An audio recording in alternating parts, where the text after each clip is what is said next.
पहला प्रश्न, आपने कल बताया कि तत्क्षण संबोधि, सडन एनलाइटनमेंट, किसी भी कार्य कारण नियम से बंधा हुआ नहीं। लेकिन यदि अस्तित्व में कुछ भी अकस्मात दुर्घटना की तरह नहीं घटता, तो संबोधि जैसी महानतम घटना कैसे इस तरह घट सकती है? अस्तित्व में कुछ भी अकारण नहीं घटता, यह सच है। लेकिन अस्तित्व स्वयं अकारण है। परमात्मा स्वयं अकारण है, उसका कोई कारण नहीं।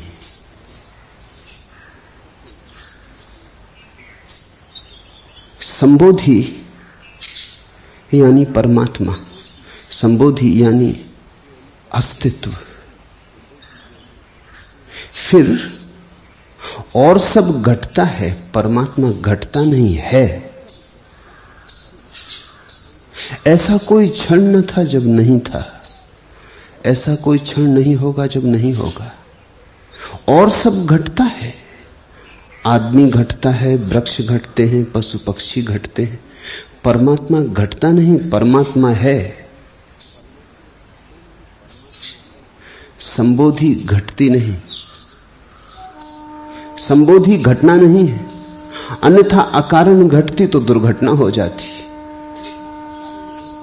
संबोधि घटती नहीं है, संबोधि तुम्हारा स्वभाव है, संबोधि तुम हो। इसलिए तत्क्षण घट सकती है और अकारण घट सकती है। कहा है कि संबोधि जैसी महानतम घटना कैसे इस तरह घट सकती है? महानतम है इसीलिए। क्षुद्र तो सभी सकारण घटता है। अगर समाधि भी और ही वस्तुओं की तरह सकारण घटती होती तो वो भी क्षुद्र और साधारण हो जाती। पानी को 100 डिग्री तक गर्म करो, भाप बन जाता है। ऐसी ही अगर समाधि भी होती कि 100 डिग्री तक तपश्चर्या करो और समाधि घट जाती, तो विज्ञान की प्रयोगशाला में पकड़ ली जाएगी फिर तुम्हारी समाधि। फिर ज्यादा देर धर्म के बचने का कोई उपाय नहीं, क्योंकि जो भी सकारण घटता है वो विज्ञान के हाथ के भीतर आ ही जाएगा। जिसका कारण है वो विज्ञान की सीमा में गिर जाएगा। संबोधि अकारण है, इसलिए धर्म धर्म रहेगा, विज्ञान उसे कभी भी आच्छादित न कर सकेगा। जो भी सकारण घटता है सब धीरे धीरे वैज्ञानिक हो जाएगा। सिर्फ एक चीज रह जाएगी जो कभी वैज्ञानिक न होगी, वो स्वयं अस्तित्व है, क्योंकि अस्तित्व अकारण है, बस है। विज्ञान के पास उसका कोई उत्तर नहीं। विराट समग्र का कारण हो भी कैसे सकता है? क्योंकि जो भी है सब उसमें समाहित है, उसके बाहर तो कुछ भी नहीं। समाधि इसलिए नहीं घटती क्योंकि क्षुद्र नहीं है, विराट है। तुमने पूछा है कि संबोधि जैसी महानतम घटना, महानतम इसीलिए है, उसके महान होने का और कोई कारण नहीं कि तुम्हारे क्षुद्र कार्य कारण के नियम के बाहर है। इतना पुण्य करो और समाधि घटती हो, इतना दान दो और समाधि घटती हो, इतना त्याग करो और समाधि घटती हो, तो समाधि गणित के भीतर आ जाएगी, खाते बही में आ जाएगी, महान न रह जाएगी। अकारण घटती है। भक्त इसलिए कहते हैं प्रसाद रूप घटती। तुम्हारे घटाए नहीं घटती, बरसती है तुम पर अनायास, भेंट रूप, प्रसाद रूप। फिर श्रम और चेष्टा जो हम करते हैं उसका क्या परिणाम? अगर अष्टावक्र तुम्हें समझ में आ जाते हो तब तो तुम व्यर्थ ही श्रम करते हो। तब तो तुम व्यर्थ ही अनुष्ठान करते हो। अनुष्ठान की कोई भी जरूरत नहीं, समझ पर्याप्त है। इतना समझ लेना कि परमात्मा तो है ही और उसकी खोज छोड़ देना। इतना समझ लेना कि जो हम हैं वो मूल से जुड़ा ही है, इसलिए जोड़ने की चेष्टा और दौड़ धूप छोड़ देनी, और मिलन घट जाएगा। मिलन घट जाएगा मिलने के प्रयास से नहीं, मिलने के प्रयास को छोड़ देने से। मिलने के प्रयास से तो दूरी बढ़ रही है। जितनी तुम मिलन की आकांक्षा करते हो उतना ही भेद बढ़ता जाता है। जितना तुम खोजने निकलते हो उतने ही खोते चले जाते हो, क्योंकि जिसे तुम खोजने निकले हो उसे खोजना ही नहीं, जाग के देखना है। वो मौजूद है, वो द्वार पर खड़ा है, वो मंदिर के भीतर तुम्हारे भीतर विराजमान है। एक क्षण को उसने तुम्हें छोड़ा नहीं, एक क्षण को जुदा हुआ नहीं। जो जुदा नहीं हुआ, जिससे कभी विदाई नहीं हुई, जिससे विदाई हो ही नहीं सकती, उसे तुम खोज खोज के खो रहे हो।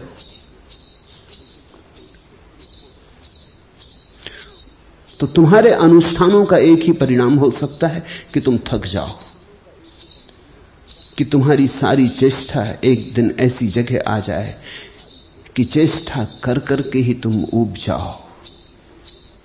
तुम उस ऊब के क्षण में चेष्टा छोड़ दो और तत्क्षण तुम्हें दिखाई पड़े, अरे मैं भी कैसा पागल था। कल मैं किसी की जीवन कथा पढ़ रहा था। उस व्यक्ति ने लिखा है कि वो एक अनजान नगर में यात्रा पर गया हुआ था और एक अनजान नगर में खो गया। वहां की भाषा उसे समझ में नहीं आती, तो वो बड़ा घबरा गया और उस घबराहट में उसे अपने होटल का नाम भी भूल गया, फोन नंबर भी भूल गया। तब तो उसकी घबराहट और बढ़ गई कि मैं पूछूंगा कैसे।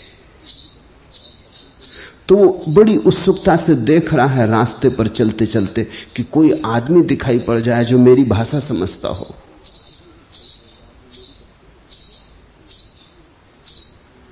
पूरब का कोई देश, सुदूर पूर्व का, और ये अमेरिकन। वो देख रहा है कि कोई सफेद चमड़ी का आदमी दिख जाए जो मेरी भाषा समझता हो, या किसी दुकान पर अंग्रेजी में नाम पट्टे दिख जाए तो मैं वहां जाके पूछ लूं। वो इतनी आतुरता से देखता चल रहा है और पसीने पसीने हैं कि उसे सुनाई ही ना पड़ा कि उसके पीछे पुलिस की एक गाड़ी लगी हुई है और बार बार हॉर्न बजा रही, क्योंकि उस पुलिस की गाड़ी को भी शक हो गया है कि आदमी भटक गया है। 2 मिनट के बाद उसे हॉर्न सुनाई पड़ा। चौंक के वो खड़ा हो गया। पुलिस उतरी, उसने कहा कि तुम होश में हो कि बेहोश हो?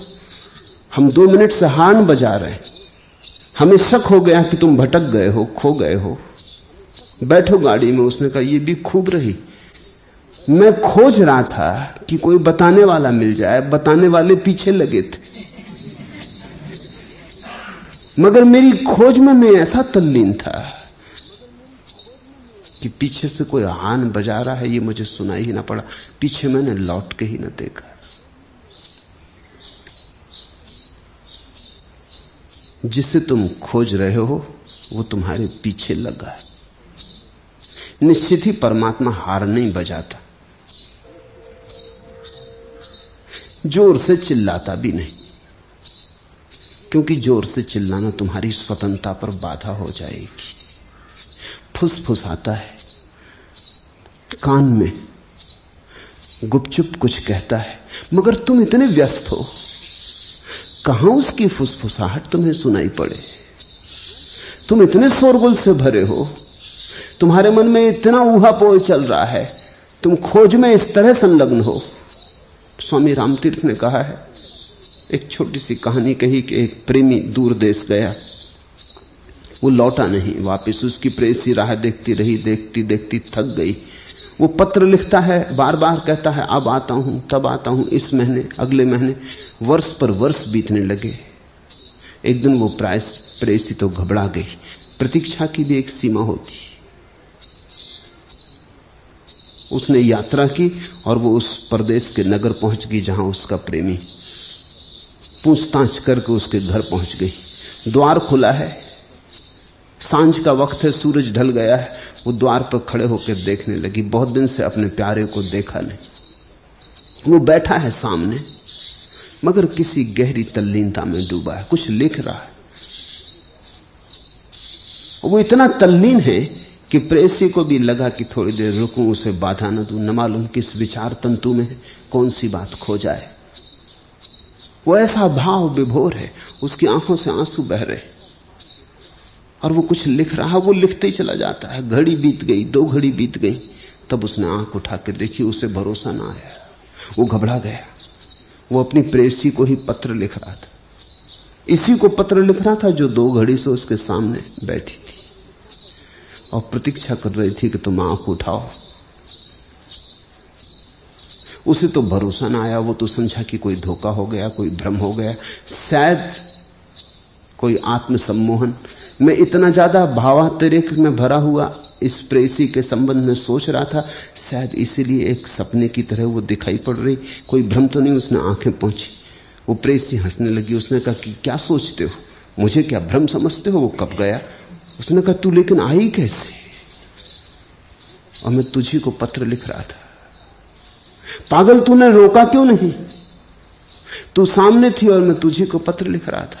परमात्मा सामने है और हम उसी से प्रार्थना कर रहे हैं कि मिलो। हे प्रभु, तुम कहां हो?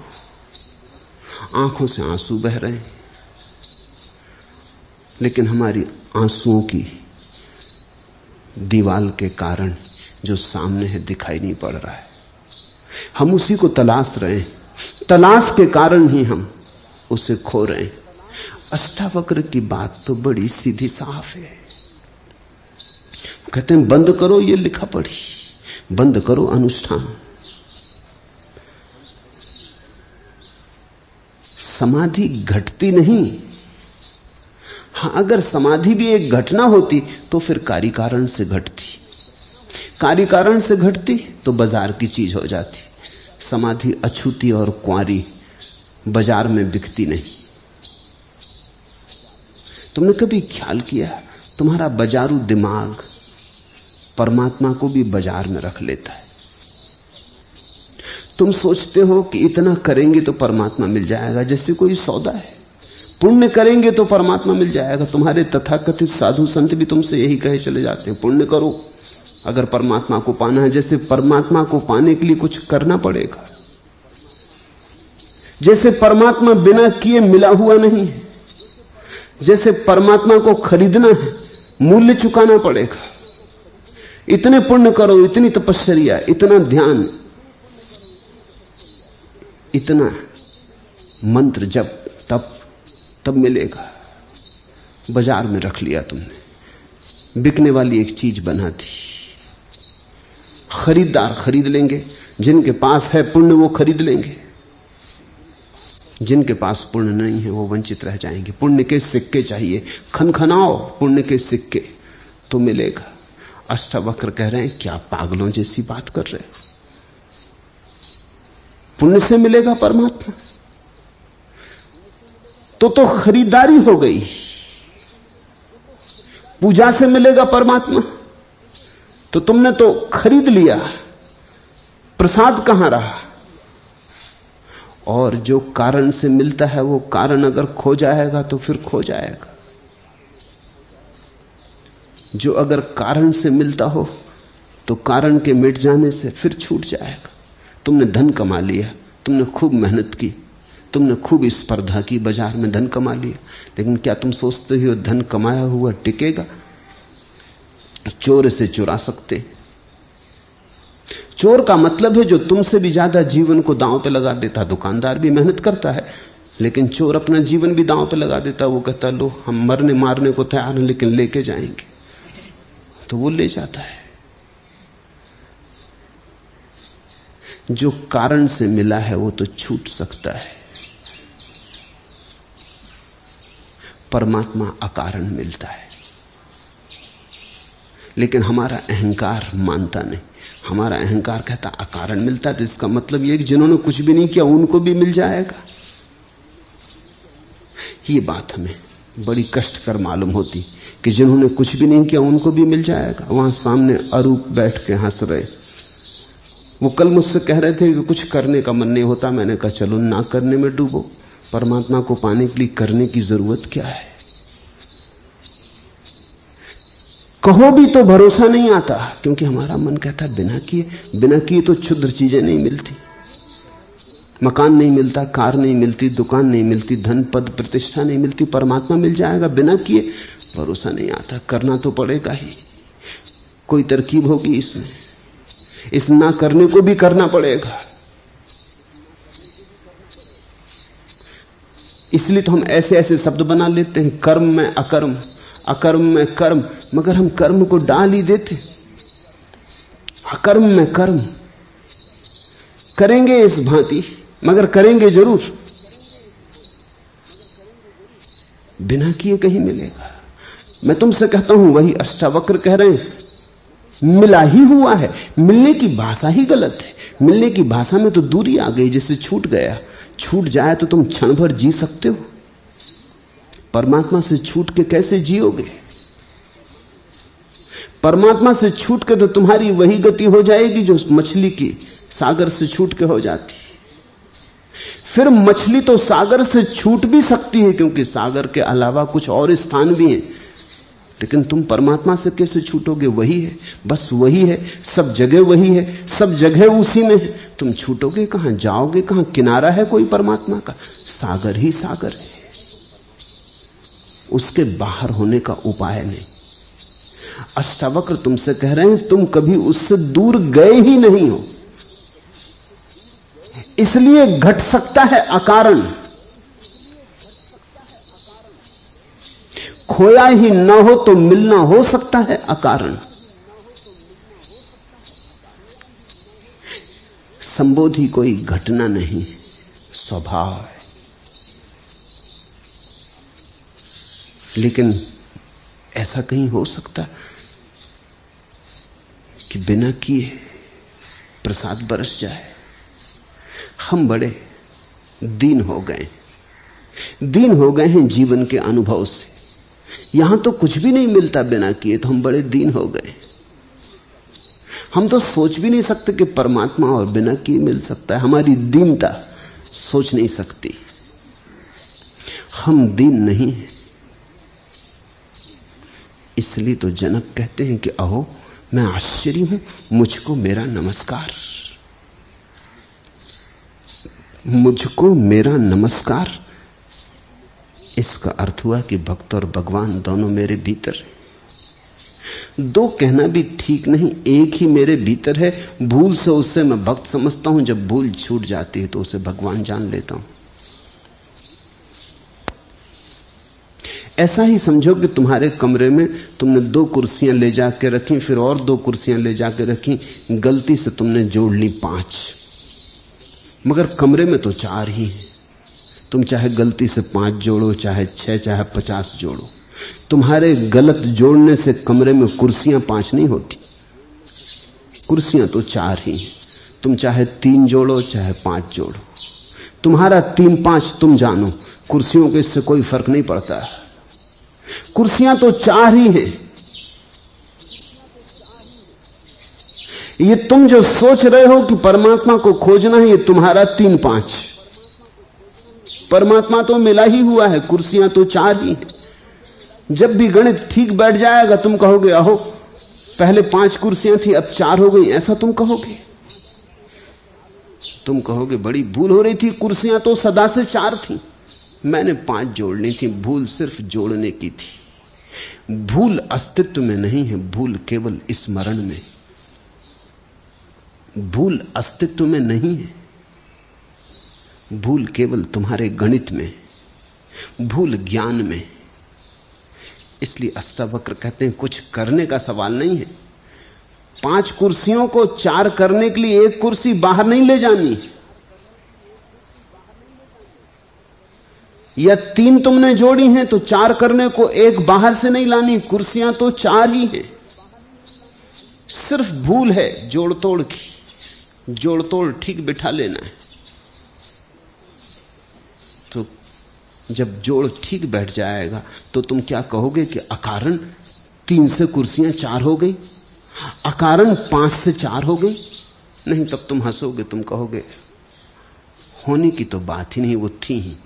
भूल सिर्फ हम सोचने की कर रहे थे, सिर्फ भूल मन की थी, अस्तित्व की नहीं थी। भक्त तुम अपने को जानते हो, ये जोड़ की भूल। इसलिए तो अर्जुन कह सके अहो मेरा मुझको नमस्कार। कैसा पागल में, कैसा आश्चर्य कि अपने ही माया मोह में भटका रहा। जो सदा था उसे न जाना, और जो कभी भी नहीं था उसे जान लिया। रस्सी में सांप देखा, सीपी में चांदी देखी, किरणों के जाल से मरुद्यान के भ्रम में पड़ गया। जल देख लिया, जो नहीं था देखा, जो था वो इस माया झूठे भ्रम में छिप गया और दिखाई ना पड़ा। संबोधि महान घटना है क्योंकि घटना ही नहीं। संबोधि महान घटना है क्योंकि कार्य कारण के बाहर है। संबोधि घटी ही हुई है। तुम्हें जिस क्षण तैयारी आ जाए, तुम्हें जिस क्षण हिम्मत आ जाए, जिस क्षण तुम अपनी दीनता छोड़ने को तैयार हो जाओ और जिस क्षण तुम अपना अहंकार छोड़ने को तैयार हो जाओ, उसी क्षण घट जाएगी। न तुम्हारे तप पर निर्भर है, न तुम्हारे जप पर निर्भर है। जब तप में मत खोए रहना। मैं एक घर में मेहमान हुआ एक बार, तो पूरा घर पुस्तकों से भरा था। मैंने पूछा कि बड़ा पुस्तकालय है? घर के मालिक ने कहा बड़ा पुस्तकालय नहीं, बस इन सब किताबों में राम राम लिखा है। बस मैं जन्म भर से यही कर रहा हूं, पुस्तकें खरीदता हूं, राम राम राम राम दिन भर लिखता रहता हूं। इतने करोड़ बार लिख चुका हूं, इसका कितना पुण्य होगा? आप तो कुछ कहें, इसका क्या पुण्य होगा? इसमें पाप भला हो। इतनी कापियां बच्चों के काम आ जाती स्कूल में, तुमने खराब कर दी। तुम पूछ रहे हो पुण्य?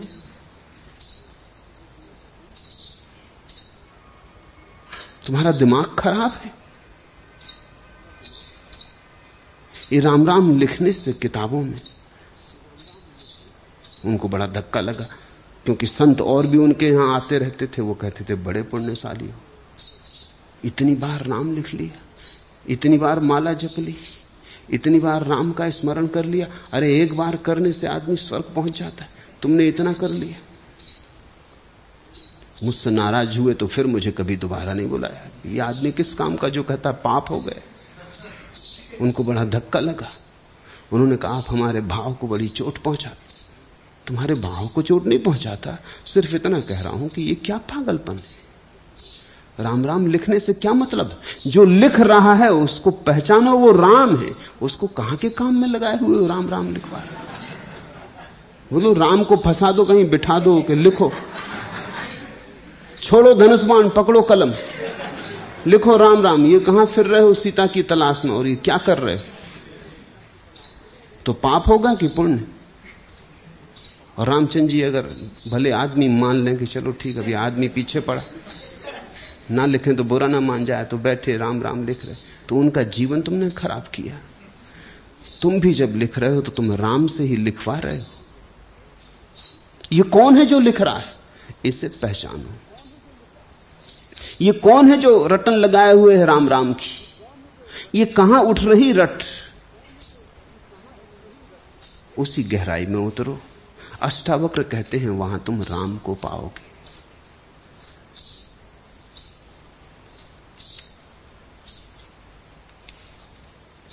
दूसरा प्रश्न, कल आपने कहा कि हृदय के भाव पर बुद्धि का अंकुश मत लगाओ, लेकिन मुझे तो भगवान श्री आपके प्रवचन बहुत बहुत तर्कपूर्ण लगते। तो क्या तर्क की संतुष्टि से दिमाग की पुष्टि होती है? तो क्या मेरे लिए यह खतरा नहीं है कि तर्क पोषित दिमाग दिल पर हावी हो जाए और भावों की अनुभूति को दबा डाले? कृपा कर मुझे राह बताएं।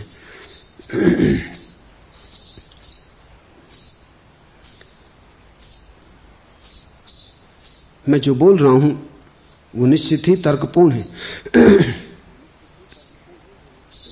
लेकिन सिर्फ तर्कपूर्ण ही नहीं, थोड़ा ज्यादा भी है। तर्कपूर्ण बोलता हूं तुम्हारे कारण, थोड़ा ज्यादा जो है वो मेरे कारण। तर्कपूर्ण न बोलूंगा तुम समझ ना पाओगे।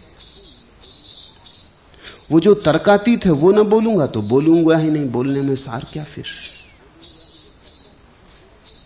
तो जब मैं बोल रहा हूं तो मेरे बोलने में दो हैं, तुम हो और मैं हूं। सुनने वाला भी है और बोलने वाला भी है। अगर मेरा बस चले तो मैं तर्कातीत ही बोलूं, तर्क बिल्कुल छोड़ दूं, लेकिन तब तुम मुझे पागल समझोगे, तब तुम्हारी समझ में कुछ भी ना आएगा। तब तो तुम्हें लगेगा ये तो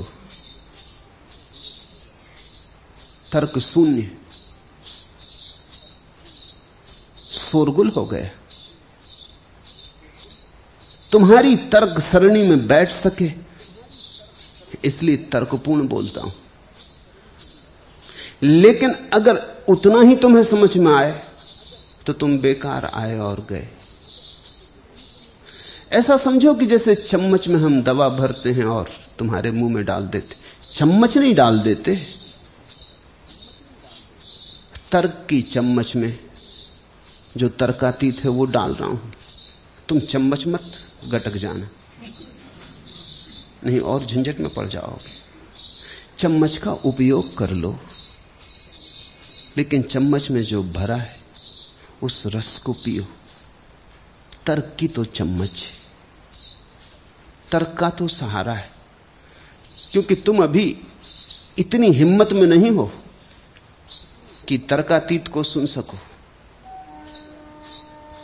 अगर तर्कातीत ही सुनना है तो पक्षियों के गीत सुन के भी वही काम हो जाएगा जो अष्टावक्र की गीता सुनने से होता है।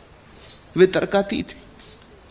हवाओं का वृक्षों से गुजरना, सरसराहट की आवाज, सूखे पत्तों का राह पर उड़ना, खड़खड़ाहट की आवाज, नदी की धारा में उठती आवाज, आकाश में मेघों का गर्जन, वो सब तर्कातीत है।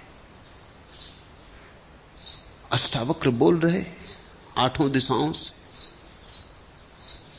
सब ओर से, मगर वहां तुम्हें कुछ समझ में ना आएगा। ये चिड़ियों की चहचहाहट तुम कितनी देर सुन सकोगे? तुम कहोगे हो गई बकवास, थोड़ा बहुत सुन लो ठीक है, लेकिन इस चहचहाहट में कुछ अर्थ तो है ही नहीं। वो जो तर्कातीत है वो तो चिड़ियों की चहचहाहट जैसा ही है, लेकिन तुम्हारे तक पहुंचाने के लिए सेतु बनाता हूं तर्क का। अब अगर तुम सेतु को ही पकड़ लो और मंजिल को भूल जाओ, शब्द को ही पकड़ लो और शब्द से जो पहुंचाया था वो भूल जाओ, तो तुम कंकड़ पत्थर बीन के चले गए जहां से हीरे जवाहरात में झोली भर सकते थे। मित्र ने पूछा है, हृदय के भाव पर बुद्धि का अंकुश मत लगाओ, ऐसा आप कहते? निश्चित बुद्धि से समझो, लेकिन हृदय को मालिक रहने दो। बुद्धि को गुलाम बनाओ, हृदय को मालिक के सिंहासन पर विराजमान करो। नौकर बहुत दिन सिंहासन पर बैठ चुका है। बुद्धि के लिए तुम नहीं जीते हो, जीते तो हृदय के लिए हो। इसलिए तो बुद्धि से कभी भराव नहीं आता। कितने ही बड़े गणितज्ञ हो जाओ, उससे थोड़ी हृदय को शांति मिलेगी। और कितने ही बड़े तर्कनिष्ठ विचारक हो जाओ, उससे थोड़ी प्रफुल्लता जगेगी। और कितना ही दर्शन शास्त्र इकट्ठा कर लो, उससे थोड़ी समाधि बनेगी। हृदय मांगेगा प्रेम, हृदय मांगेगा प्रार्थना। हृदय की अंतिम मांग तो समाधि की रहेगी कि लाओ समाधि, लाओ समाधि। बुद्धि ज्यादा से ज्यादा समाधि के संबंध में तर्क जाल ला सकती, समाधि के संबंध में सिद्धांत ला सकती। लेकिन सिद्धांतों से क्या होगा? कोई भूखा बैठा है, तुम पाक शास्त्र देते हो उसे, इसमें सब लिखा है, पढ़ लो, मजा करो। वो पढ़ता भी है, भूख लगी चलो शायद यही काम करे। बड़े बड़े सुस्वादु भोजनों की चर्चा है, कैसे बनाओ, कैसे तैयार करो, मगर इससे क्या होगा? वो पूछता है कि पाकशास्त्र से क्या होगा? भोजन चाहिए, भूखे को भोजन चाहिए, प्यासे को पानी चाहिए। तुम प्यासे आदमी को लिख के दे दो, उसको लगी प्यास, और तुम लिख के दे दो H2O, ये पानी का सूत्र। वो आदमी कागज लेके बैठा रहेगा, क्या होगा? ऐसे तो लोग राम राम लिए बैठे। सब मंत्र H2O जैसे। निश्चित ही पानी ऑक्सीजन और हाइड्रोजन से मिलकर बनता है, लेकिन कागज पे H2O लिखने से प्यास नहीं बुझती। तर्क से समझो, हृदय से पियो। तर्क का सहारा ले लो, लेकिन बस सहारा ही समझना, उसी को सब कुछ मत मान लेना।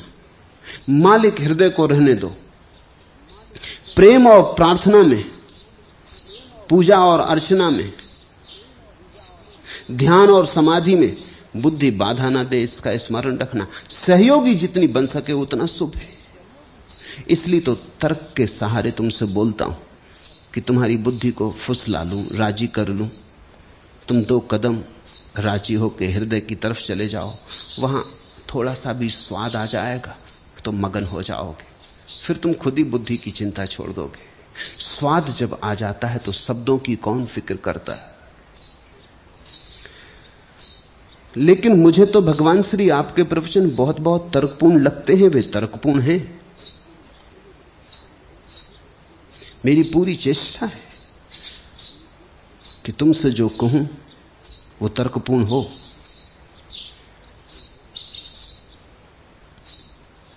ताकि तुम राजी हो सको मेरे साथ चलने को। एक बार राजी हो गए फिर तो गड्ढे में गए, फिर तो तुम्हारी पटरी उतार दूंगा।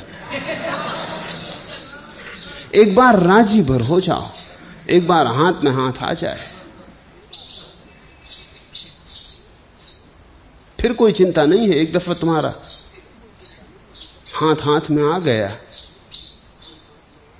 तो तुम ज्यादा देर हाथ के बाहर न रहोगे। पहुंचा पकड़ा, फिर कलाई पकड़ ली, फिर आदमी गया।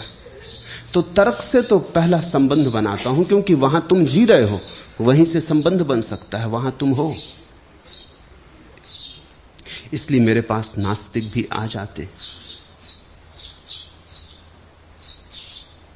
मुझसे नास्तिक भी राजी हो जाते।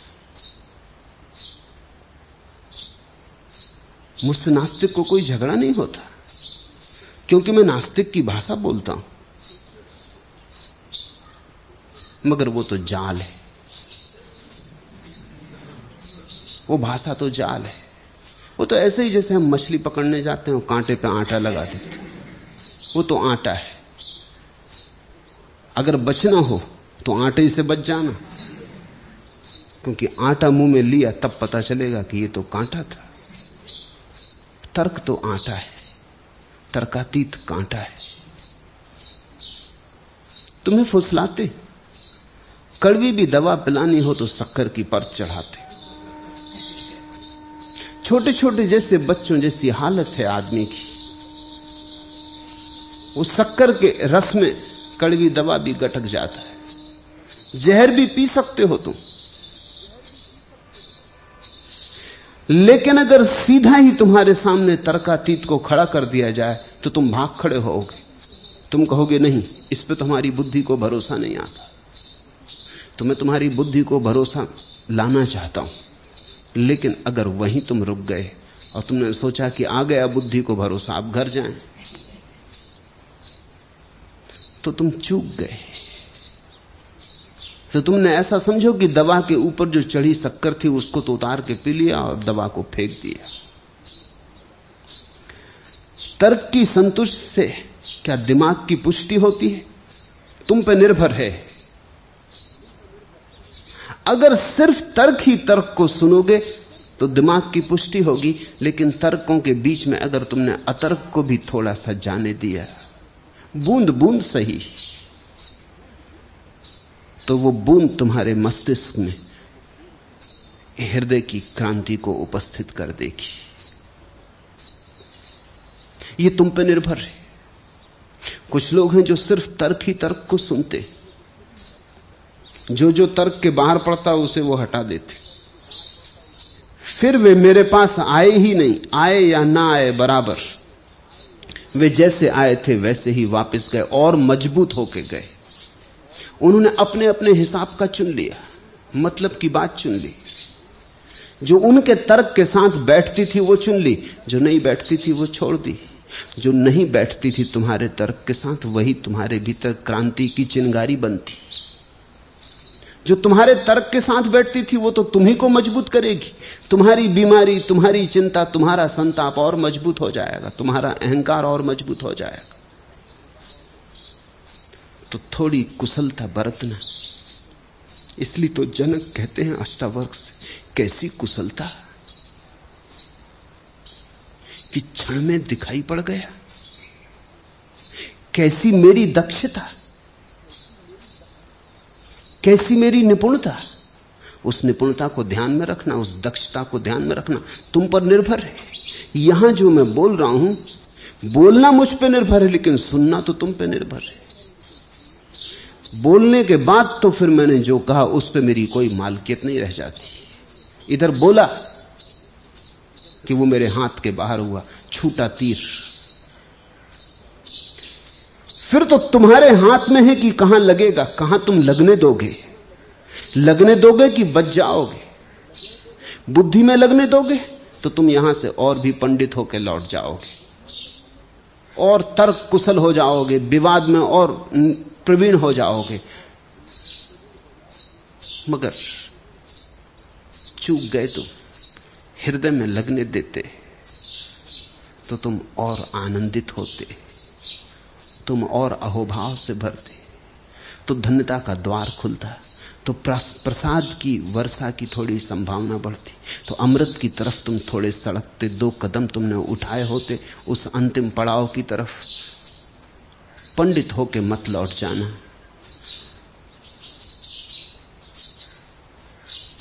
थोड़े प्रेमी होके लौटना। 2.5 आखर प्रेम का, पढ़े सो पंडित हो। वो 2.5 अक्षर जो प्रेम के हैं वो मत भूलना। तो सुनो मेरे तर्क को, राजी हो मेरे तर्क से, पर साधन की भांति। साध्य यही है कि एक दिन तुम हिम्मत जुटा लोगे और तर्कातीत में छलांग लगा दोगे। तर्क के माध्यम से तुम्हें वहां तक ले चलूंगा जहां तक तुम्हारी बुद्धि जा सकती। फिर सीमांत आएगा, फिर सीमा आएगी, फिर तुम्हारे ऊपर निर्भर होगा। सीमा पर खड़े होकर तुम देख लेना अपना अतीत और अपना भविष्य। फिर तुम देख लेना पीछे जिस बुद्धि में तुम चल के आए हो वो, और आगे जो संभावना खुलती है वो। आगे की संभावना हृदय की है। विचार से कभी कोई जीवन की संपदा को उपलब्ध नहीं हुआ। ध्यान से, साक्षी भाव से, प्रेम से, प्रार्थना से, भक्ति के रस से कोई उपलब्ध हुआ है। फिर तुम्हारे हाथ में, अगर तुम्हें बंजर रेगिस्तान रह जाना हो, तुम्हारी मर्जी, तुम मालिक हो अपने। लेकिन एक बार तुम्हें मैं किनारे तक ले आऊं जहां से तुम्हें सुंदर उपवन दिखाई पड़ने लगे, हरियालियां, घाटियां और वादियां और पहाड़, हिमशिखर। बस एक दफा तुम्हें दिखा देना है वहां तक लाके, फिर तुम्हारी मौज। फिर लौट जाना तो लौट जाना, लेकिन तब तुम जानोगे कि अपने ही कारण लौटे हो, तब उत्तरदायित्व तुम्हारा है। तो तुम्हारे तर्क को मैं वहां तक ले चलता हूं जहां से तुम्हें पहली झलक मिल जाए स्वर्ण शिखरों की, जहां से तुम्हें पहली दफा आकाश का थोड़ा सा दर्शन हो जाए। फिर वो दर्शन तुम्हारा पीछा करेगा, फिर वो मंडराएगा तुम्हारे भीतर, फिर वो पुकार बढ़ती चली जाएगी। फिर धीरे धीरे जो बूंद बूंद गिरा था वो बड़ी धार की तरह गिरने लगेगा। तुम बच नहीं सकोगे, क्योंकि एक बार हृदय की थोड़ी सी भी झलक मिल जाए तो फिर बुद्धि कूड़ा कचरा है। जब तक झलक नहीं मिली तब तक कूड़ा कचरा ही हीरा जवाहरात मालूम होता है। क्या मेरे लिए यह खतरा नहीं है कि तर्क पोषित दिमाग दिल पर हावी हो जाए? खतरा है। जरा सजगता रखना। हम चाहें तो राह में पड़े हुए पत्थर को बाधा बना सकते हैं और वहीं रुक जाएं, और हम चाहें तो राह में पड़े पत्थर को सीढ़ी बना सकते हैं, उस पर चढ़ जाएं और पार हो जाएं। तुम पर निर्भर है कि तुम तर्क पोषित मस्तिष्क को बाधा बनाओगे कि सीढ़ी बनाओगे। जिन्होंने सीढ़ी बनाई वे महायात्रा पर निकल गए, जिन्होंने बाधा बना ली वे डबरे बन के रह गए। नास्तिक एक डबरा है, आस्तिक सागर की तरफ दौड़ती हुई सरिता है। नास्तिक सड़ता है, जैसे ही पानी की धारा बहने से रुक जाती वैसे ही सड़ान शुरू हो जाती। पानी निर्मल होता है जब बहता रहता है, लेकिन बहने के लिए तो सागर चाहिए, नहीं तो बहोगे क्यों? बहने के लिए परमात्मा चाहिए, नहीं तो बहोगे क्यों? कुछ है ही नहीं पाने को, कुछ है ही नहीं होने को। जो हो गया बस वही काफी है। इसे ख्याल रखना। दुनिया में दो तरह के लोग हैं, दुनिया दो तरह के वर्गों में विभाजित है। एक वर्ग है जो बाहर की चीजों से कभी संतुष्ट नहीं। ये मकान तो दूसरा चाहिए, इतना धन तो और धन चाहिए, ये स्त्री तो और तरह की स्त्री चाहिए, जो बाहर की चीजों से कभी संतुष्ट नहीं। और भीतर, जिसके भीतर कोई असंतोष नहीं, भीतर जिसके भीतर असंतोष उठता ही नहीं, बस बाहर ही बाहर असंतोष, ये सांसारिक आदमी। फिर एक और दूसरे तरह का आदमी है जो बाहर जो भी है उससे संतुष्ट है, लेकिन भीतर जो है उससे संतुष्ट नहीं। उसके भीतर एक ज्वाला है, एक दिव्य असंतोष। वो सतत प्रक्रिया में, सतत रूपांतरण में, सतत क्रांति में से जीता है। तर्कनिष्ठता तुम्हारी क्रांति में सहयोगी बने, तुम्हें रूपांतरित करे, इतना ख्याल रखना। जहां तर्क पत्थर बनने लगे और क्रांति में रुकावट डालने लगे, वहां तर्क को छोड़ना, क्रांति को मत छोड़ना। मैं कह सकता हूं अंतिम निर्णय तुम्हारे हाथ में।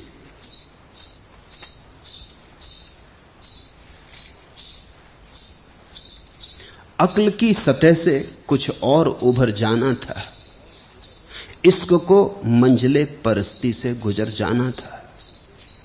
ये तो क्या कहिए चला था मैं कहां से हमदम, मुझको ये भी न था मालूम किधर जाना था। बुद्धि को कुछ भी पता नहीं है कि कहां जाना है, इसलिए बुद्धि कहीं जाती ही नहीं, घूमती रहती कोल्हू के बैल की तरह। कोल्हू का बैल देखा, आंख पे पट्टी बंधी घूमता रहता। आंख पे पट्टी बंधे होने से उससे लगता है कि चल रहे हैं, कहीं जा रहे हैं, कुछ हो रहा है। तुमने देखा तुम कैसे घूम रहे हो, वही सुबह, वही उठना, वही दिन का काम, वही सांझ, वही रात, वही सुबह, फिर वही सांझ। यूं ही उम्र तमाम होती है, फिर सुबह होती है, फिर शाम होती है। एक कोल्हू के बैल की तरह तुम घूमते चले जाते। ये तो क्या कहिए चला था मैं कहां से हमदम, मुझको ये भी न था मालूम किधर जाना था। अक्ल की सतह से कुछ और उभर जाना था, इश्क को मंजिले परस्ती से गुजर जाना था। जब तुम बुद्धि की सतह से थोड़े ऊपर उठते हो, तब आकाश में उठते हो, पृथ्वी छूटती, सीमा छूटती, असीम आता, बंधन गिरते, मोक्ष की थोड़ी झलक मिलती। इश्क को मंजिले परस्ती से गुजर जाना था। फिर एक ऐसी घड़ी भी आती, पहले तो बुद्धि से तुम हृदय की तरफ आते हो, फिर एक ऐसी घड़ी आती हृदय से भी गहरे जाते हो। इश्क को मंजिले परस्ती से गुजर जाना था। फिर प्रेम पात्र से भी मुक्त हो जाता है, फिर भक्त भगवान से भी मुक्त हो जाता है, फिर पूजक पूजा से भी मुक्त हो जाता है। तो पहले तो तर्क से चलना है प्रेम की तरफ, और फिर प्रेम से चलना है शून्य की तरफ। उस महाशून्य में ही हमारा घर है।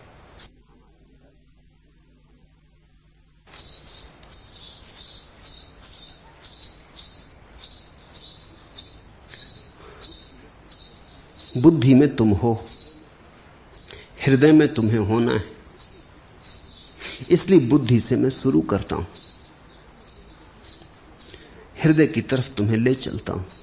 जो हृदय में पहुंच गए हैं उनको वहां भी नहीं बैठने देता, उनको कहता हूं चलो आगे और आगे। हर नए क्षण को पुराने की तरह एक परिचित प्रीति गाने की तरह वक्ष में भर तार पर तार बोते चलो, और बीती रागनी रीते नहीं, इस तरह हर तार के होते चलो। नए कदम अज्ञात में, अनजान में, अपरिचित में उठाना है। परिचित में ही मत अटके रह जाना। बुद्धि का क्या अर्थ होता है, तुमने सोचा कभी? जो तुम जानते हो उसका जोड़। बुद्धि का क्या अर्थ होता है? इतना ही कि तुम्हारा अतीत का संग्रह। बुद्धि में वही तो संग्रहित है जो तुमने सुना, पढ़ा, जाना, अनुभव किया। जो हो चुका है वही तो संग्रहित है। जो अभी होने को है उसका तो बुद्धि को कोई भी पता नहीं। तो बुद्धि तो अतीत है, जा चुका, मृत। बुद्धि तो राख है। बुद्धि में ही अटक गए तो तुम अतीत के ही रास्तों पर भटकते रहोगे, ज्ञात में ही चलते रहोगे। अज्ञात में गति है, ज्ञात में गति नहीं है। कोल्हू के बैल की तरह भ्रमण है। हृदय का अर्थ है अज्ञात, अनजान, अपरिचित, अभियान। पता नहीं क्या होगा, पक्का नहीं, क्योंकि जाना ही नहीं कभी, तो पक्का कैसे होगा। नक्शा हाथ में नहीं, अज्ञात की यात्रा। न मील के पत्थर हैं वहां,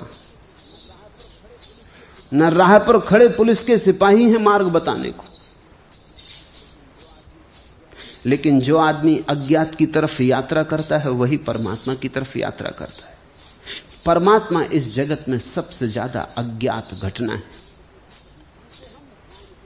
जिसे हम जान के भी कभी जान नहीं पाते, जो सदा अनजाना ही रह जाता है। जानते जाओ फिर भी अनजाना रह जाता है। जितना जानो उतना ही लगता है और जानने को शेष है। चुनौती बढ़ती ही जाती है।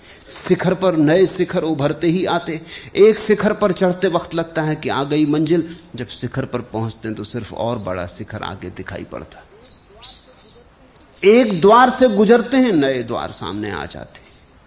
इसलिए तो हम परमात्मा को अनंत रहस्य कहते हैं। रहस्य का अर्थ जिसे हम जान भी लेंगे फिर भी जान ना पाएंगे। इसलिए तो हम कहते हैं परमात्मा बुद्धि से कभी उपलब्ध नहीं, क्योंकि बुद्धि तो उसी को जान सकती जो जानने में चूक जाता है। परमात्मा चूकता नहीं। तो तुम चूक मत जाना बुद्धि के साथ। तुम मुर्दा अतीत के साथ बंधे मत रह जाना। तुम किसी लाश से अपने को बांध लो तो तुमको समझ में आएगा कि बुद्धि की क्या हालत है। एक लाश से अपने शरीर को बांध लो तो वो लाश तो मरी हुई है, उसकी वजह से तुम भी ना चल पाओगे, उठ ना पाओगे, बैठ ना पाओगे, क्योंकि वो लाश सड़ रही है, गल रही है और वो बोझ बनी। बुद्धि लाश है, हृदय नया अंकुर है, नव अंकुर जीवन के। और जाना तो है हृदय के भी पार। हर नए क्षण को पुराने की तरह, एक परिचित प्रीति गाने की तरह वक्ष में भर तार पर तार बोते चलो, और बीती रागनी रीते नहीं, इस तरह हर तार के होते चलो, हर नए कदम के होते चलो, और हर आने वाली संभावनाओं के लिए वक्ष खुला रखो। स्वागतम, हृदय तैयार रखो। अनजान जब पुकारे तो सकुशाना मत, अपरिचित जब बुलाए तो ठिठकना मत, अज्ञेय जब द्वार पर दस्तक दे तो भयभीत मत होना, चल पड़ना। यही धार्मिक व्यक्ति का लक्षण है।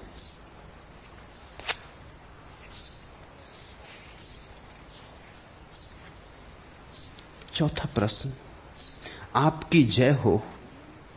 मैं 1000 जन्मों में भी इतना नहीं प्राप्त कर सकता था जितना आपने अनायास मुझे दे दिया है। मुझे अपने शिष्य के रूप में स्वीकार करें। लिया तुमने तो शिष्य हो गए। शिष्य का होना मेरी स्वीकृति पर निर्भर नहीं, शिष्य का होना तुम्हारी स्वीकृति पर निर्भर है। शिष्य का अर्थ होता है जो सीखने को तैयार। शिष्य का अर्थ होता है जो झुकने को झोली भरने को राजी। शिष्य का अर्थ होता है विनम्रता से सुनने को, शांत भाव से मनन करने को, ध्यान करने को उत्सुक। तुम शिष्य हो गए। अगर तुमने लिया तो लेने में ही तुम शिष्य हो गए। शिष्य का होना मेरी स्वीकृति पर निर्भर नहीं होता। मैं स्वीकार भी कर लूं और तुम अगर न लो तो मैं क्या करूंगा? मैं स्वीकार ना भी करूं और तुम लेते चले जाओ तो मैं क्या करूंगा? शिष्यत्व तुम्हारी स्वतंत्रता है, यह किसी का दान नहीं। शिष्यत्व तुम्हारी गरिमा है। इसके लिए किसी प्रमाण पत्र की जरूरत नहीं है। इसलिए तो एकलव्य जंगल में भी जाके बैठ गया था। देखा, द्रोणाचार्य ने तो इंकार भी कर दिया था, फिर भी उसने फिक्र न की। गुरु ने तो इंकार ही कर दिया, लेकिन शिष्य शिष्य बनने को राजी था, तो गुरु क्या कर सका? एक दिन गुरु ने पाया कि गुरु को हरा दिया शिष्य ने। एकलव्य तो मिट्टी की मूर्ति बना के बैठ गया, उसी के सामने अभ्यास करने लगा, उसी की आज्ञा मानने लगा, उसी के चरण छूने लगा। जब द्रोण को खबर लगी कि एकलव्य बहुत निष्णात हो गया है, तो वो देखने गए। चकित हो गए, चकित ही न हुए, घबरा भी गए। इतने घबरा गए क्योंकि एकलव्य ने इस तरह साधा था कि अर्जुन फीका पड़ता था। द्रोण कोई बहुत बड़े गुरु ना रहे होंगे, एकलव्य बहुत बड़ा शिष्य था। द्रोण तो साधारण गुरु रहे होंगे, अति साधारण। गुरु कहे जा सके ऐसे गुरु नहीं।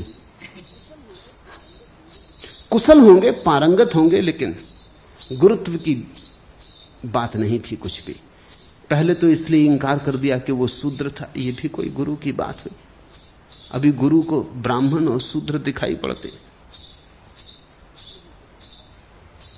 नहीं। दुकानदार रहे होंगे, बाजारी बुद्धि रही होगी। क्षत्रियों के गुरु शूद्र को कैसे स्वीकार करें? समाज से बहुत घबराए हुए रहे होंगे, समाज पोषक और समाज के नियंत्रण में रहे होंगे, क्षुद्र बुद्धि के रहे होंगे। जिस दिन द्रोण ने एकलव्य को इंकार किया कि वो शूद्र था, उसी दिन द्रोण शूद्र हो गए। ये कोई बात हुई? लेकिन अद्भुत था एकलव्य, गुरु के इंकार की भी फिक्र न की। उसने तो मान लिया था हृदय में गुरु, बात हो गई थी। गुरु के इंकार ने भी उसकी गुरु की प्रतिमा खंडित न की। अनूठा शिष्य रहा होगा। और फिर बेईमानी की हद हो गई।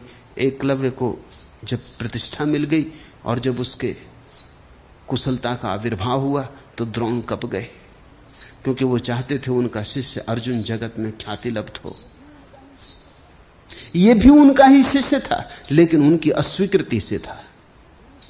इसमें तो गुरु की बड़ी हार थी। गुरु जिसको सिखा सिखा के, प्राणपण लगा के सारी चेष्टा में संलग्न थे, वो भी फीका पड़ रहा था इस आदमी के सामने जिसने सिर्फ मिट्टी की अनगढ़ प्रतिमा बना ली थी अपने ही हाथों से, और उसी के सामने अभ्यास कर करके कुशलता को उपलब्ध हुआ था। उससे अंगूठा मांग लिया। बड़ी आश्चर्य की बात है, दीक्षा देने को तैयार न हुए थे, दक्षिणा लेने पहुंच गए। लेकिन अद्भुत शिष्य रहा होगा एकलव्य। जिसने दीक्षा देने से इंकार कर दिया था, उसको उसने दक्षिणा देने से इंकार न किया। एकलव्य जैसा शिष्य ही शिष्य है। उसने तत्क्षण अपना अंगूठा काट के दे दिया। दाएं हाथ का अंगूठा मांगा था। चालबाजी थी, राजनीति थी कि अंगूठा कट जाएगा तो एकलव्य की धनुर्विद्या व्यर्थ हो जाएगी। ये द्रोण निश्चित ही दुष्ट प्रकृति के व्यक्ति रहे होंगे। गुरु तो दूर, इनको सज्जन कहना भी कठिन। ये भी क्या चाल खेली और भोले भाले शिष्य से खेली। और फिर भी हिंदू गुरु द्रोण को माने चले जाते हैं, गुरु कहे चले जाते हैं। सिर्फ ब्राह्मण होने से थोड़ी कोई ब्राह्मण होता है। ब्राह्मण था एकलव्य और द्रोण शूद्र थे, उनकी वृत्ति शूद्र की। उस ब्राह्मण एकलव्य ने काट के दे दिया अपना अंगूठा, जरा भी नानुच न की, ये भी ना कहा कि ये क्या मांगते हैं आप। देते वक्त इंकार किया था, तुमसे मैंने कुछ सीखा भी नहीं है। नहीं, लेकिन ये बात ही गलत थी, ये तो उसके मन में भी ना उठी। उसने तो कहा सीखा तुम्ही से, तुम्हारे इंकार करने से क्या फर्क पड़ता है, सीखा तो तुम्ही से। तुम इंकार करते रहे, फिर भी तुम्ही से सीखा। देखो तुम्हारी प्रतिमा बनाए बैठा हूं तो तुम्हारा ऋणी। अंगूठा मांगते हो, अंगूठा तो क्या प्राण भी मांगो तो दे दूंगा। अंगूठा दे दिया। शिष्य होना तुम पर निर्भर है, ये किसी की स्वीकृति अस्वीकृति की बात नहीं। तो अगर तुम्हें लगता है कि खूब तुम्हें मिला तो बात हो गई। इसी भाव में गहरे बने रहना। शिष्य का भाव कभी खोना मत,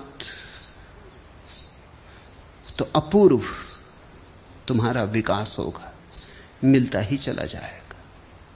शिष्यत्व तो सीखने की कला है।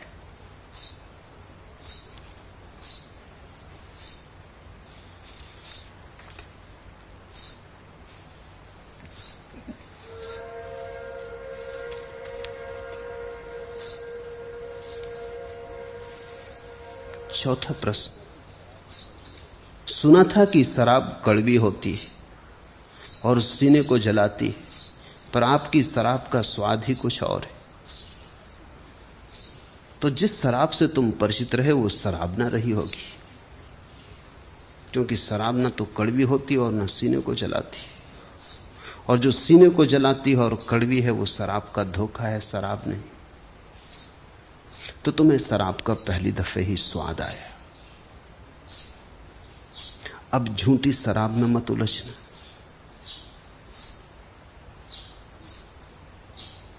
अब तुम पहली दफा मधुशाला में प्रविष्ट हुए। अब अपने हृदय को पात्र बनाना और जी भर के पी लेना, क्योंकि इसी पीने से क्रांति होगी। ये शराब विस्मरण नहीं लाएगी, ये शराब स्मरण लाएगी। वो शराब भी क्या जो बेहोश बना दे, शराब तो वही जो होश में ला दे। ये शराब तुम्हें जगाएगी, ये शराब तुम्हें उससे परिचित कराएगी जो तुम्हारे भीतर छिपा बैठा है। ये शराब तुम्हें तुम बनाएगी। बाहर से शायद तुम दूसरे लोगों को पियक्कड़ मालूम पड़ो, घबराना मत। तुम्हारी मस्ती शायद बाहर के लोग गलत भी समझें, पागल समझें, बेहोश समझें। तुम फिक्र मत करना, कसौटी तुम्हारे भीतर है। अगर तुम्हारा होश बढ़ रहा हो तो दुनिया कुछ भी समझे, तुम फिक्र मत करना। मजाज की कुछ पंक्तियां हैं। मेरी बातों में मसीहाई है, लोग कहते हैं कि बीमार हूं मैं। खूब पहचान लो असरार हूं मैं, जिनसे उल्फत का तलबगार हूं मैं। इश्क ही इश्क है दुनिया मेरी, फितनाए अक्ल से बेजार हूं मैं। ऐब जो हाफिज और खय्याम में था, हां कुछ उसका भी गुनहगार हूं मैं। जिंदगी क्या है गुनाह आदम, जिंदगी है तो गुनहगार हूं मैं। मेरी बातों में मसीहाई है, लोग कहते हैं कि बीमार हूं मैं। जीसस को भी लोग बीमार ही कहते थे, मसीहा तो बड़ी मुश्किल से कहा। सुकरात को भी लोग पागल ही कहते थे, तभी तो जहर दिया। मंसूर को लोगों ने बुद्धिमान थोड़ी माना, अन्यथा फांसी लगाते। और अष्टावक्र की तो कथा मैंने तुमसे कही, खुद बाप ही इतने नाराज हो गए कि अभिशाप दे दिया कि 8 अंगों से तिरछा हो जा। जीसस तो 33 साल जमीन पर रहे तब सूली लगी। सुकरात तो बूढ़ा हो गए, मरा तब जहर दिया गया। महावीर और बुद्ध पे पत्थर फेंके गए, ठीक, लेकिन अष्टावक्र की तो पूछो, अभी जन्मा भी नहीं और अभिशाप मिला। अभी गर्भ में ही था कि जीवन विकृत कर दिया गया। और किसी दूसरे ने किया होता तो भी ठीक था, क्षमा योग्य था। खुद अपने ही बाप ने कर दिया। जो जन्म देने जा रहा था वही नाराज हो गया। ज्ञान की बात लोगों को जमती नहीं, ज्ञान की बात लोगों को कष्ट देती है। मस्ती में आया हुआ आदमी लोगों को बेचैनी से भरता है। तुम दुखी हो, किसी को कोई अड़चन नहीं, मजे से दुखी रहो। लोग कहते हैं दिल खोल के दुखी रहो, कोई हर्जा नहीं। बिल्कुल ऐसा होना चाहिए, वैसा हो रहा है। तुम हंसे कि लोग बेचैन हुए। हंसी स्वीकृत नहीं। लोगों को शक होता है कि पागल हुए। कहीं होशियार आदमी हंसते, कहीं समझदार आदमी हंसते देखे, कहीं बुद्धिमान आदमियों को नाचते देखा, गीत गुनगुनाते देखा। बुद्धिमान आदमी गंभीर होते, लंबे उनके चेहरे होते, उदास उनकी वृत्ति होती। उनको हम साधु संत कहते, महात्मा कहते। जितना रुग्ण आदमी हो उतना बड़ा महात्मा हो जाता है। मुर्दे की तरह कोई बैठ जाए, रुग्ण दीनहीन, लोग कहते हैं कैसी तपस्या, कैसा त्याग। एक गांव में मैं गया था। कुछ लोग एक महात्मा को ले आए मुझसे मिलाने। वो कहने लगे बड़े अद्भुत है, भोजन तो कभी कभार लेते, सोते भी ज्यादा नहीं,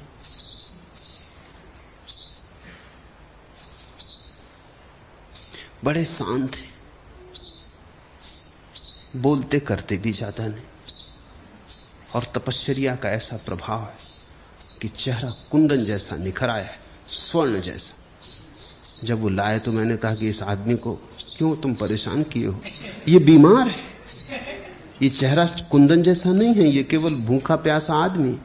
चेहरा पीला पड़ गया है, अनीमिया हो गया है। ये तुम महात्मा समझ रहे हो? और ये बोले क्या, खाक। इसमें बोलने की शक्ति भी नहीं है। यह आदमी थोड़ा मूढ़ प्रवृत्ति का मालूम है। आंखों में कोई तेज नहीं है, कोई व्यक्तित्व नहीं है, कोई उमंग नहीं है। हो भी कैसे? न सोता है ठीक से, न खाता पीता है ठीक से, और तुम इसकी पूजा कर रहे हो।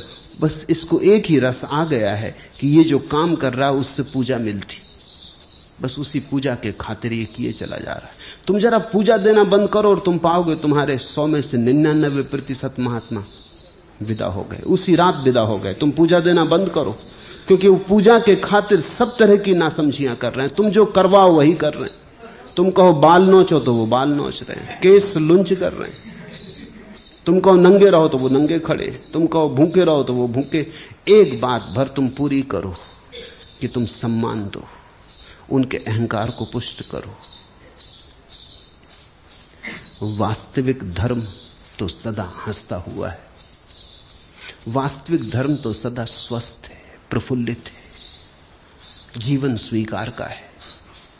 वास्तविक धर्म तो फूलों जैसा है, उदासी वहां नहीं। उदासी को लोग शांति समझते हैं, उदासी शांति नहीं है।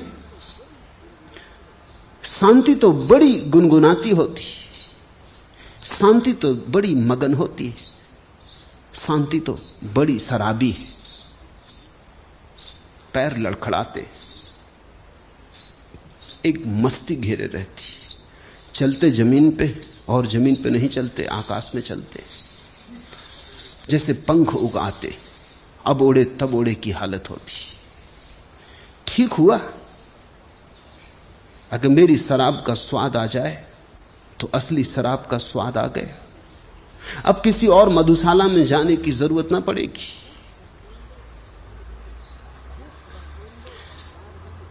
खूब पहचान लो असरार हूं मैं, जिनसे उल्फत का तलबगार हूं मैं।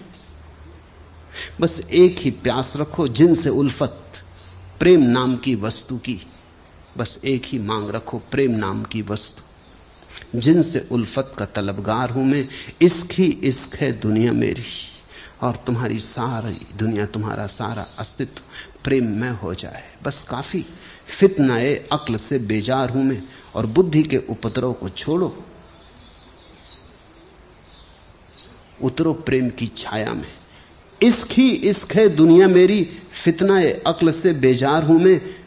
ऐब जो हाफिज और खय्याम में था, हां कुछ उसका भी गुनहगार हूं मैं। ऐब जो बुराई हाफिज और खय्याम में थी, उमर खय्याम में, उमर खय्याम को समझा नहीं गया। उमर खय्याम के साथ बड़ी जाती हुई। एक दिन बंबई में मैं निकल रहा था एक जगह से, एक जगह होटल पे लिखा हुआ है उमर खय्याम। उमर खय्याम के साथ बड़ी जाती हुई। फिट्जराल्ड ने जब उमर खय्याम का अंग्रेजी में अनुवाद किया तो बड़ी भूल चूक हो गई। फिट्जराल्ड समझ नहीं सका उमर खय्याम को, समझ भी नहीं सकता था, क्योंकि उमर खय्याम को समझने के लिए सूफियों की मस्ती चाहिए, सूफियों की समाधि चाहिए। उमर खय्याम एक सूफी संत, थोड़े से पहुंचे हुए महापुरुषों में एक, बुद्ध और अष्टावक्र और कृष्ण और जरथुस्त्र की कोटि का आदमी। उसने जिस शराब की बात की है वो परमात्मा की शराब है। उसने जिस हुस्न की चर्चा की है वो परमात्मा का हुस्न। लेकिन फिट्जराल्ड नहीं समझा, पश्चिमी बुद्धि का आदमी, उसने समझा शराब यानी शराब। उसने अनुवाद कर दिया। फिट्जराल्ड का अनुवाद खूब प्रसिद्ध हुआ। अनुवाद बड़ा सुंदर है, काव्य बड़ा सुंदर है। फिट्जराल्ड निश्चित बड़ा कवि है, लेकिन वो समझ नहीं पाया। सूफियों की जो खूबी थी वो खो गई कविता में से, और उमर खय्याम जाना गया फिट्जराल्ड के माध्यम से। तो उमर खय्याम के संबंध में बड़ी भूल हो गई। उमर खय्याम ने शराब कभी पी ही नहीं, किसी मधुशाला में कभी गया नहीं, लेकिन उसने कोई एक शराब जरूर पी, जिसको पी लेने के बाद और सब शराबें फीकी पड़ जाती। गया एक मधुशाला में, जिसको हम मंदिर कहें, जिसको हम प्रभु का मंदिर कहें। ऐब जो हाफिज और खय्याम में था, हां कुछ उसका भी गुनहगार हूं। मजाज खुद भी, जिनकी ये पंक्तियां हैं, उमर खय्याम को गलत समझा। वो भी यही समझा कि शराब यानी शराब। मजाज शराब पी पी के मरा। जिस शराब की तुम बात कर रहे हो कि जो हृदय को जलाती और कड़वी और तिक्त होती, मजाज उसी को पी पी के जवानी में मरा, बुरी तरह मरा, बड़ी बुरी मौत हुई। मैं जिस शराब की बात कर रहा हूं, कहीं गलती से तुम कुछ और मत समझ लेना।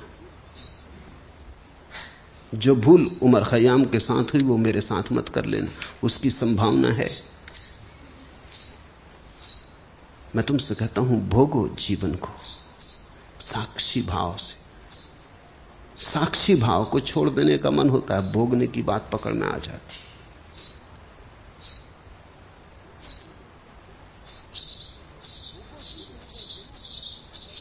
भोगो जीवन को, लेकिन अगर बिना साक्षी भाव के भोगा तो भोगा ही नहीं। साक्षी भाव से भोगा तो ही भोगा। पियो शराब, लेकिन अगर होश खो गया तो पी ही नहीं शराब। अगर शराब पी पी के होश बढ़ा तो ही पी, तो समाधि के अतिरिक्त कोई शराब नहीं। मेरे देखे मनुष्य जाति में तब तक शराब का असर रहेगा जब तक समाधि का असर नहीं बढ़ता। जब तक असली शराब उपलब्ध नहीं है लोगों को, तब तक लोग नकली शराब पीते रहेंगे। नकली सिक्के तभी तक चलते हैं जब तक असली सिक्के उपलब्ध ना हो। सारी दुनिया की सरकारें कोशिश करती हैं कि शराब बंद हो जाए। ये होगा नहीं, ये तो सदा से वो कोशिश कर रहे हैं। साधु महात्मा सरकारों के पीछे पड़े रहते हैं कि शराबबंदी करो, अनशन कर देंगे, ये कर देंगे, वो कर देंगे, शराब बंद होनी चाहिए। लेकिन कोई शराब बंद कर नहीं पाया। अलग अलग नामों से, अलग अलग ढंगों से आदमी मादक द्रव्यों को खोजता रहा है। मेरे देखे सरकारों के बस के बाहर है कि शराब बंद हो सके। लेकिन अगर समाधि की शराब जरा फैलनी शुरू हो जाए, असली सिक्का उतर आए पृथ्वी पर, तो नकली बंद हो जाए।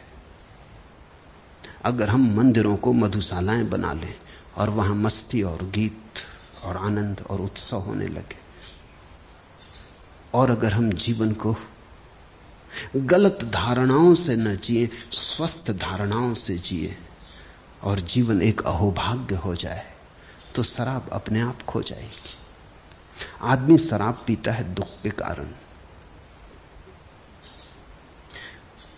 दुख कम हो जाए तो शराब कम हो जाए। आदमी शराब पीता है अपने को भुलाने के लिए, क्योंकि इतनी चिंताएं हैं, इतनी तकलीफ है, इतनी पीड़ा है, न बुलाएं तो क्या करें। अगर चिंता, दुख, पीड़ा कम हो जाए तो आदमी की शराब कम हो जाए। और एक अनूठी घटना मैंने घटते देखी। कई बार कुछ शराबियों ने आके मुझसे संन्यास ले लिया,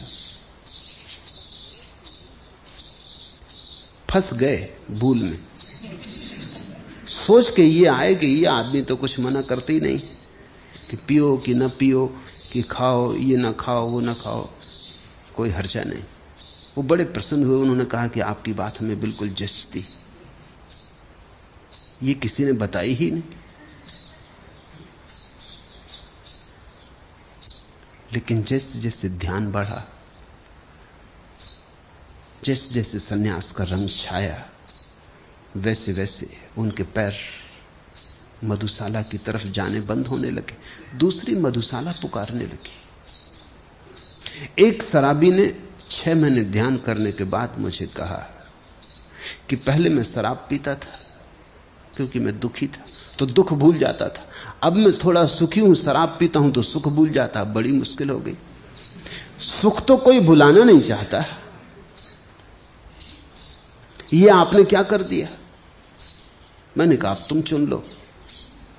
वो कहने लगा कि अब शराब पी लेता हूं तो ध्यान खराब हो जाता है, नहीं तो ध्यान की धीरे धीरे धारा भीतर बहती रहती, शीतल शीतल मंद मंद बाहर बहती रहती। शराब पी लेता हूं तो 2-4 दिन के लिए ध्यान की धारा अस्त व्यस्त हो जाती, फिर मुश्किल संभाल पाता हूं। अब बड़ी मुश्किल हो गई। तो मैंने कहा अब तुम चुन लो, तुम्हारे सामने ध्यान छोड़ना, ध्यान छोड़ दो, शराब छोड़नी, शराब छोड़ दो। दोनों साथ तो चलते नहीं, तुम्हें दोनों साथ चलाना हो साथ चला लो। उसने कहा अब मुश्किल है, क्योंकि ध्यान से जो रसधार बह रही वो इतनी पावन है और मुझे ऐसी ऊंचाइयों पर ले जा रही जिनका मुझे कभी भरोसा न था कि मुझ जैसा पापी और कभी ऐसे अनुभव कर पाएगा। आपको छोड़ के किसी दूसरे को तो मैं कहता ही नहीं, क्योंकि मैं दूसरों को कहता हूं तो वो समझते हैं कि शराबी है, ज्यादा पी गया हो। वो कहते हैं होश में आओ, होश की बातें करो। मैं भीतर के भाव की बात करता हूं तो वो समझते हैं कि ज्यादा पी गया हो।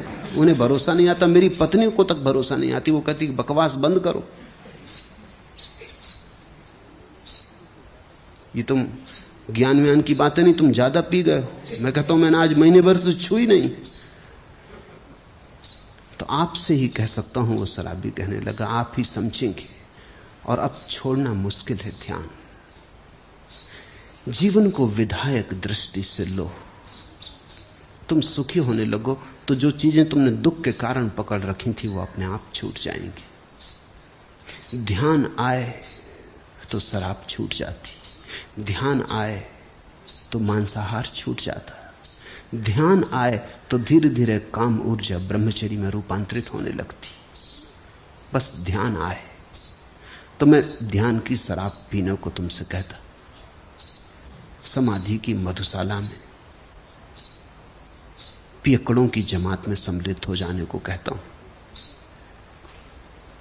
सुख की यह घड़ी एक तो जी लेने दो, चादर यह फटी स्वप्न की सी लेने दो।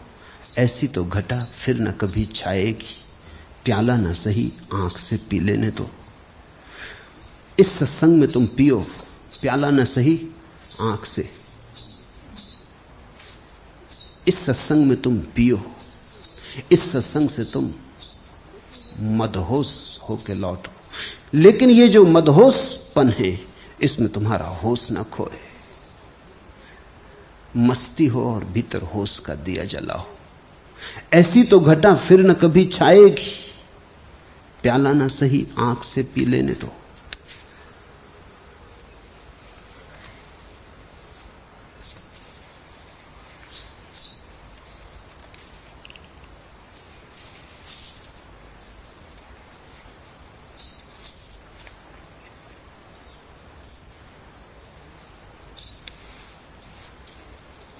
पांचवा प्रश्न, क्या धारणा और स्वस्वझाव या ऑटो सजेशन एक ही है? धारणा और स्वभाव या बोध में क्या भेद है? रामकृष्ण परमहंस की काली क्या सर्वथा धारणा की बात थी या उनका अपना अस्तित्व है? विभूति या भगवान के साथ संवाद क्या संभव नहीं है? धारणा और सुझाव, ऑटो सजेशन एक ही बात है। ऑटो सजेशन वैज्ञानिक नाम है धारणा का। दोनों में कोई भेद नहीं। और स्वभाव और धारणा बड़ी भिन्न बात है। स्वभाव तो वही है जो सभी धारणाओं के छूट जाने पर प्रकट होता है। स्वभाव तो वही है जब तुम्हारे मन से सभी विचार और सभी धारणाएं तिरोहित हो जाते, तब उसका दर्शन होता है। स्वभाव की धारणा नहीं करनी होती। एक सन्यासी मेरे घर मेहमान हुए। वो सुबह सांझ बैठ के बस एक ही धारणा करते, अहम ब्रह्मास्मि, मैं ब्रह्म हूं, मैं देह नहीं, मैं मन नहीं, मैं ब्रह्म हूं। ऐसा 2-4 दिन मैंने उन्हें सुना। मैंने कहा कि अगर तुम हो तो हो, ये बार बार क्या दोहराते? अगर नहीं हो तो बार बार दोहराने से क्या होगा? भ्रांति हो सकती है। बार बार पुनरुक्ति करने से अहम ब्रह्मास्मि, ऐसा पुनरुक्ति करते रहो तो भ्रांति हो सकती कि हो गए ब्रह्म। लेकिन ये भ्रांति स्वभाव का दर्शन नहीं। अगर तुम्हें पता है कि तुम ब्रह्म हो तो दोहरा क्या रहे हो? अगर कोई पुरुष रास्ते पे दोहराता चले कि मैं पुरुष हूं, तो सभी को शक हो जाएगा कि कुछ गड़बड़। लोग कहेंगे रोको, कुछ गड़बड़, ये क्या दोहरा रहे हो? अगर हो तो बात खत्म हो गई। शक है तुम्हें कुछ? हम ब्रह्मास्मि, इसको दोहराना थोड़ी है। ये तो एक बार का उद्घोष है। ये तो बोध की एक बार उठी उद्घोषणा है, बात खत्म हो गई। ये कोई मंत्र थोड़ी है। मंत्र तो सुझाव ही है। मंत्र शब्द का अर्थ भी सुझाव होता है। इसलिए तो हम सलाह देने वाले को, सुझाव देने वाले को मंत्री कहते। मंत्र यानी सुझाव। बार बार दोहराना है। बार बार दोहराने से मन पे एक लकीर खिंचती जाती और उस लकीर के कारण हमें भ्रांतियां होने लगती। रामकृष्ण को जो काली के दर्शन हुए, क्या सर्वथा धारणा की बात थी? सर्वथा धारणा की बात। न कहीं कोई काली है, न कहीं कोई पीली।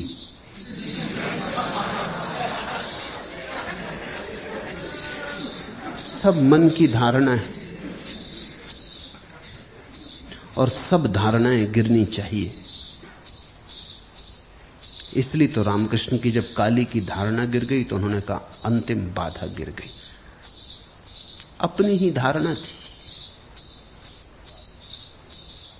और जब रामकृष्ण ने तलवार उठा के अपनी काली की धारणा को काटा, तो क्या तुम सोचते हो खून वगैरह निकला? कुछ नहीं निकला। धारणा भी झूठी थी, तलवार भी झूठी थी। झूठ से झूठ की टकराहट हुई, कुछ और हुआ नहीं।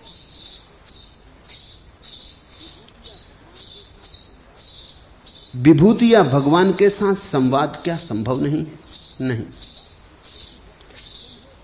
जो भी संवाद तुम करोगे वो कल्पना होगी, क्योंकि जब तक तुम हो तब तक भगवान नहीं, और जब भगवान है तब तुम नहीं। संवाद कैसे होगा? संवाद के लिए तो दो चाहिए। तुम और भगवान साथ साथ खड़े हो तो संवाद हो सकता है।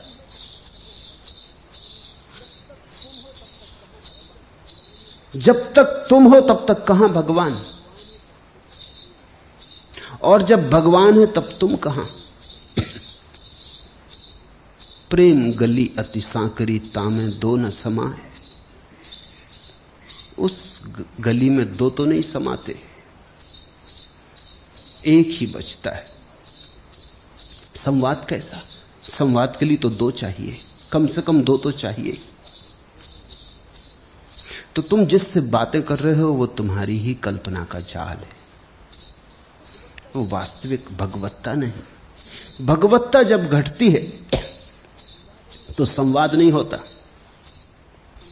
निनाद होता है, संवाद नहीं।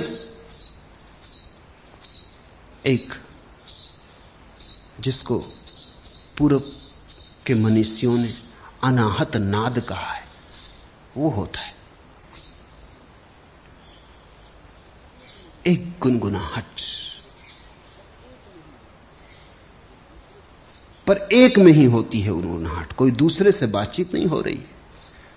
ओंकार की ध्वनि का उठना, लेकिन वो किसी दूसरे से बातचीत नहीं हो रही, दूसरा तो कोई बचता नहीं। कभी किसी भक्त ने भगवान का दर्शन नहीं किया। जब तक भगवान का दर्शन होता रहता है तब तक भक्त भी मौजूद है, तब तक कल्पना का ही दर्शन है। इसलिए तो ईसाई जीसस से मिल लेता है, जैन महावीर से मिल लेता है, हिंदू राम से मिल लेता है।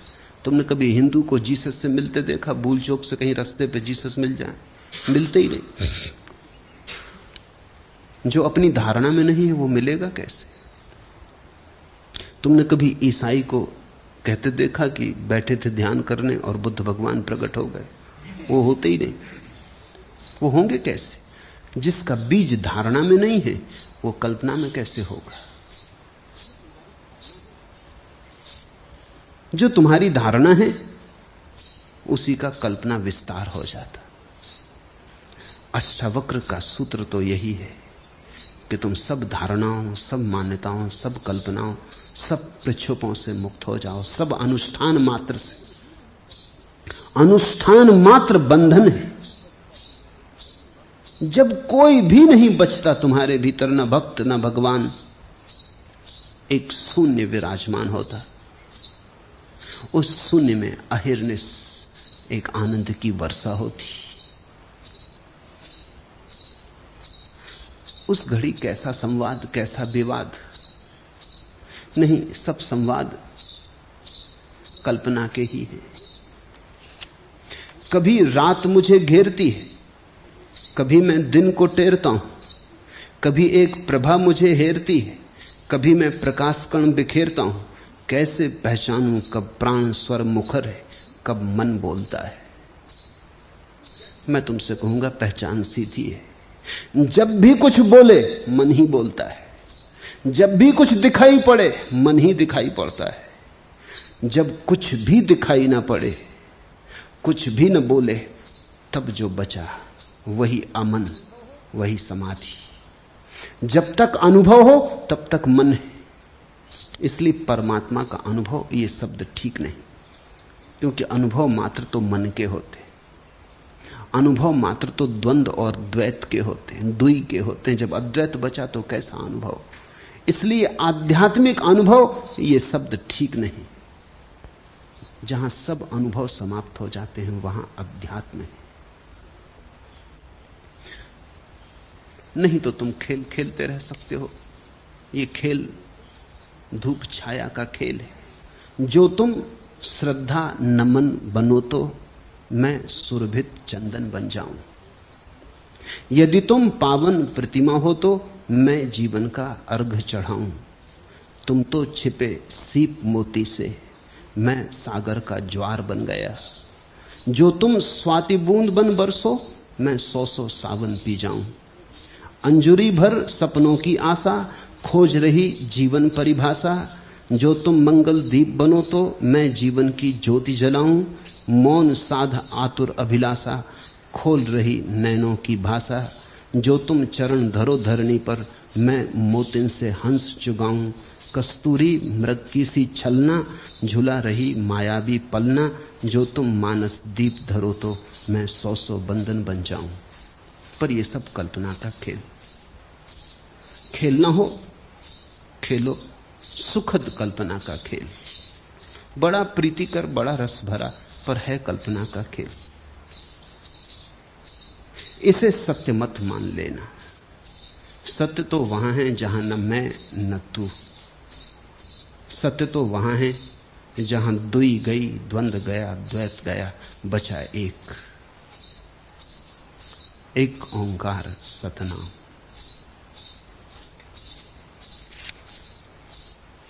आखिरी प्रश्न। भगवान श्री कोटि कोटि नमन। आबू की पावन पहाड़ी पर आपके वरद हस्त की छाया में आने का सौभाग्य हुआ। तब से कितना खोया है, कितना पाया है, उसका हिसाब नहीं। धन्य धन्य हो गया है जीवन। प्रश्न बनता नहीं, जबरदस्ती बना रहा हूं। आपके मुखारविंद से शिविर समापन के दिन 2 शब्द सुनने के लिए बेचैन हो रहा हूं। भिक्षा पात्र में 2 फूल डालने की अनुकंपा आज जरूर करें। 2 क्यों, 3 सही। हरि ओम तत्सत। आज इतना है।